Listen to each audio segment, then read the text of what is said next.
काव्य है जिसके बारे में यह कहा जाता है कि जो कुछ भी महाभारत में वर्णित है वो विश्व में सब कहीं है, और जो महाभारत में वर्णित नहीं है वो विश्व में कहीं नहीं है। महाभारत के बारे में हम और आप सब जानते हैं कि ये कौरव और पांडवों के बीच की दास्तान है और परमात्मा श्री कृष्ण इसमें आए हुए थे। जैसा कि आप सबको पता है कि गांधारी, जो दुर्योधन दुशासन की मां थी, वो गांधार राज की कन्या थी, अत्यंत सुंदर थी। और हस्तिनापुर का राजकुमार धृतराष्ट्र, वो बेजन्मांध थे। वो सुंदर तो नहीं थे किंतु अत्यंत बलशाली थे। जैसे सौंदर्य का अपना बल होता है, वैसे ही जन बल हो, ज्ञान बल हो, धन बल हो या बाहुबल हो, बल का भी अपना सौंदर्य होता है। किंतु इसके बाद भी बलवान व्यक्ति की सहज प्रवृत्ति होती है कि वो सुंदरता की ओर आकर्षित होता है। तो हस्तिनापुर ने अपने बल के दम पर गांधार नरेश को विवश किया कि वो अपनी रूपमती कन्या गांधारी का विवाह हस्तिनापुर के राजकुमार धृतराष्ट्र के साथ कर दें।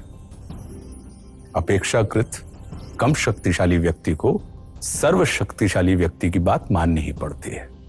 सो गांधार राज ने विवशतापूर्वक अपनी पुत्री गांधारी का विवाह धृतराष्ट्र के साथ कर दिया। इस बात की जानकारी जब उनकी कन्या गांधारी को हुई तो वे विषाद से भर गई। उन्हें लगा कि उनके जैसी अनुपम सुंदरी को अब अपना पूरा जीवन एक ऐसे व्यक्ति के साथ बिताना होगा जो उसके सौंदर्य को देख ही नहीं सकता। धृतराष्ट्र बलवान तो है किंतु उसे संसार का ज्ञान ही नहीं है। वो मात्र अपने स्व को ही संसार मानता है, और यह सर्वमान्य सत्य है कि स्व केंद्रित व्यक्ति को संसार का सौंदर्य दिखाई ही नहीं देता। इसलिए वो स्वयं के अलावा किसी अन्य को अपने हृदय में स्थान नहीं देता। रूप हो, अरूप हो या कुरूप, सबके मन में यह इच्छा होती है कि वो भले ही किसी को ना देख पाए, किसी को ना सराह पाए, किंतु संसार उसके अस्तित्व को देखे ही नहीं बल्कि सराहे भी। सराहना या प्रशंसा एक ऐसी दुधारी तलवार होते हैं जो कुछ व्यक्तियों को कृतज्ञता के भाव से भर देते हैं, परिष्कार के लिए प्रेरित करते हैं, तो कुछ को कृतज्ञ बनाते हुए संसार के लिए तिरस्कार की भावना उनके हृदय में भर देते हैं। तब गांधारी ने निर्णय लिया कि वो जीवन भर अपने नेत्रों के ऊपर पट्टी बांधे रहेगी। वो किसी भी मूल्य पर अपने सुख को दुख में नहीं बदलने देगी। उसने विचार किया कि जब सुख के नाम पर उसे जीवन भर दुख दिया जा रहा है, तब अपने सुख को बचाए रखने की एकमात्र विधि है कि हम दुख को देखें ही नहीं। किसी अपूर्ण को यदि हम पूर्ण नहीं कर सकते हैं, तब अपनी असफलता और उससे उत्पन्न होने वाले विषाद से बचने के लिए हमें स्वयं को भी अपूर्ण बना देना चाहिए। यह सुख प्राप्ति का सामान्य सिद्धांत है। लोग अंधकार से प्रकाश की ओर यात्रा करते हैं, किंतु गांधारी ने जीवन भर के लिए अपनी आंखों पर काली पट्टी बांधकर प्रकाश से अंधकार की ओर यात्रा की। और जब कोई भी व्यक्ति हठपूर्वक प्रकाश से अंधकार की ओर यात्रा करता है, तब उसका सर्वनाश ही होता है। कालांतर में कोई और नहीं, गांधारी का अपना ही परिवार एक दूसरे का शत्रु हो गया और एक दूसरे के विनाश का कारण बना।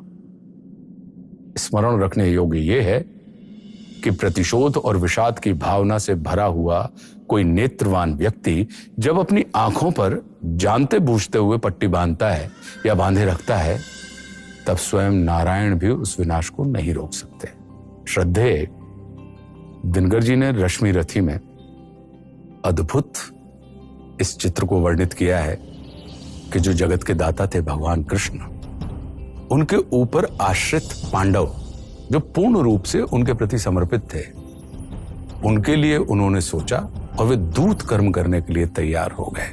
और वे युद्ध की विभीषिका से पूरे विश्व को बचाने के लिए कौरवों की सभा में दूत बनकर पहुंचते हैं। तो हो गया पूर्ण अज्ञातवास, पांडव लौटे वन से साहस, पावक में कनक सदृश तप कर वीरत्व लिए कुछ और प्रखर, नस नस में तेज प्रवाह लिए कुछ और नया उत्साह लिए। सच है विपत्ति जब आती है कायर को ही दहलाती है।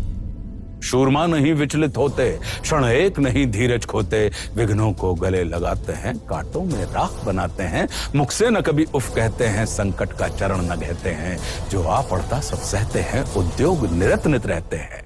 शूलों का मूल नसाने को, बढ़ खुद विपत्ति पर छाने को, है कौन विघ्न ऐसा जग में टिक सके वीर नर के मग में। खम ठोक ठेलता है जब नर, पर्वत के जाते पांव उखड़, मानव जब जोर लगाता है पत्थर पानी बन जाता है। गुण बड़े एक से एक प्रखर हैं छिपे मानवों के भीतर, मेहंदी में जैसे लाली हो, वर्तिका बीच उजियाली हो, बत्ती जो नहीं जलाता है रोशनी नहीं बह पाता है। पीसा जाता जब इक्षुदंड, झरती रस की धारा अखंड, मेहंदी जब सहती है प्रहार, बनती ललनाओं का श्रृंगार।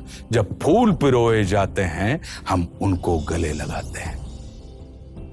वसुधा का नेता कौन हुआ? वसुधा का नेता कौन हुआ? भूखंड विजेता कौन हुआ? अतुलित यशक्रेता कौन हुआ? नव धर्म प्रणेता कौन हुआ? जिसने न कभी आराम किया, विघ्नों में रहकर नाम किया। जब विघ्न सामने आते हैं सोते से हमें जगाते हैं। जब विघ्न सामने आते हैं सोते से हमें जगाते हैं। मन को मरोड़ते हैं पल पल, तन को झंझोड़ते हैं पल पल, सतपथ की ओर लगाकर ही जाते हैं हमें जगाकर ही। वाटिका और वन एक नहीं, आराम और रण एक नहीं, वर्षा अंधड़ आतप अखंड, पौरुष के हैं साधन प्रचंड।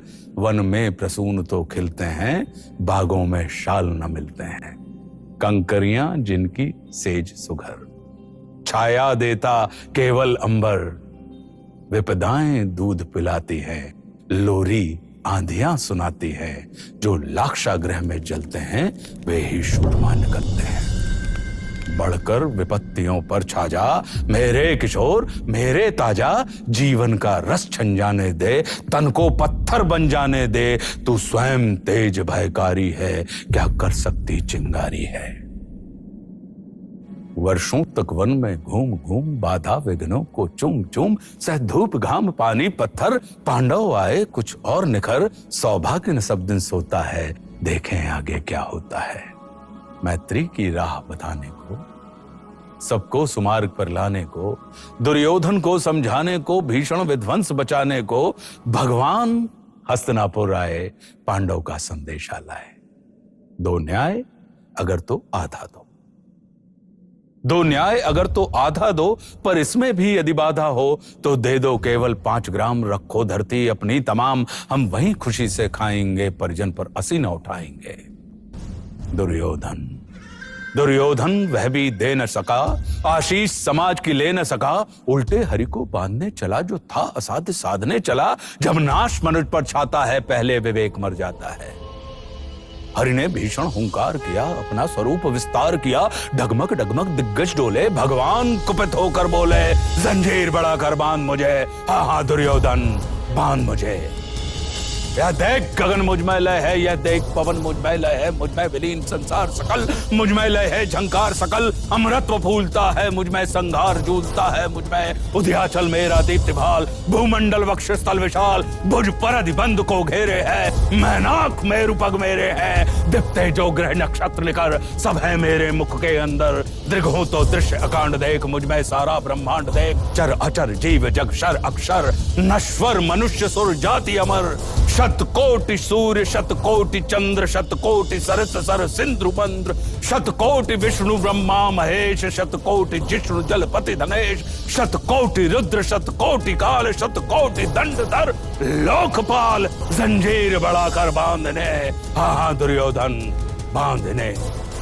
भूलोक अतल पाताल देख, गत और अनागत काल देख। यह देख जगत का आदि सृजन, यह देख महाभारत का रण। मृतकों से पटी हुई भू है, पहचान कहाँ उसमें तू है।